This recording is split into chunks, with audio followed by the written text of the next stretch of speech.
Hello and welcome back to our Planet Coaster series on YouTube, where we're building a roller coaster with 100 inversions.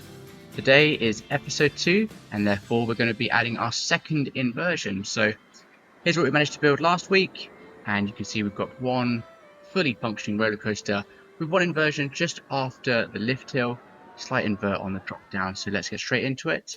Let's pop the roller coaster onto test mode. Sorry, all of the guests, you're about to get kicked out of the queue. And let's go into building our next inversion. And for inversion number 2, we are going to go with a bog standard loop. Vertical loop.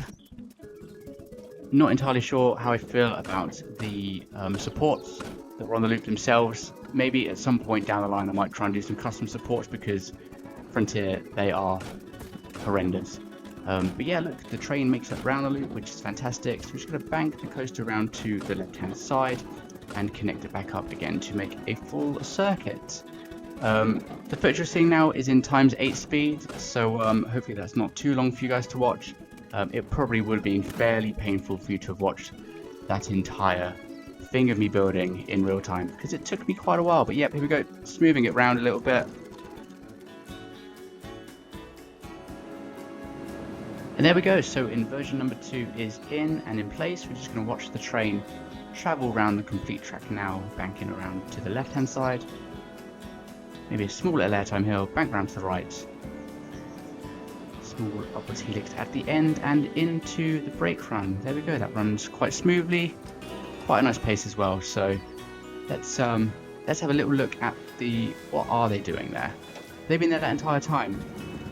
Why don't they leave when you close the roller coaster? Yes, what are you looking for? And I also love that there's a guy there in a little skull top as well. Maybe we should try and find one of them each episode. But yeah, here we go, back to looking at the stats for the roller coaster, and as you can see down the bottom there, we are now at 2 inversions for our one day, hopefully 100 inverting roller coaster. Let's open the ride back up for customers to be able to hop on and enjoy. And here comes Elmo, the absolute hero of the day. Please don't fall down. That is a tiny small ledge for you to have to work on. We should probably make that safe. Let's get some barriers up behind Elmo there. So back into fast forward mode we go as we pick some railing for our exit pathway. So I actually quite like this red. Well, there we go. Look, getting the colours all wrong and messing up and having to start again. Yeah, these barriers look very similar to the queue line of Hyperia, in my opinion. Correct me if I'm wrong, but yeah,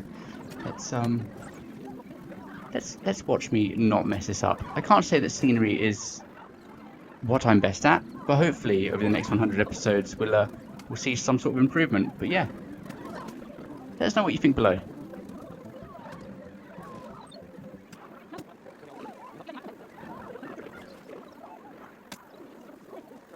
Here we go, now it's time for us to put in the most important part of the safety barrier, and that is the barrier right behind Elmo, to make sure he is safe and doesn't fall backwards to a painful drop. Not only do you not get any brakes, but you also have the smallest workspace to work in as well. I'm so sorry. No one report me to HR, please. Right, and here we go, just finishing off the last little bit of the barrier down at the bottom of the exit queue. And we are done, so hopefully the whole back end of the queue line is now safe. So onto the front end of the queue line, our 2 inverting coaster is clearly very, very popular.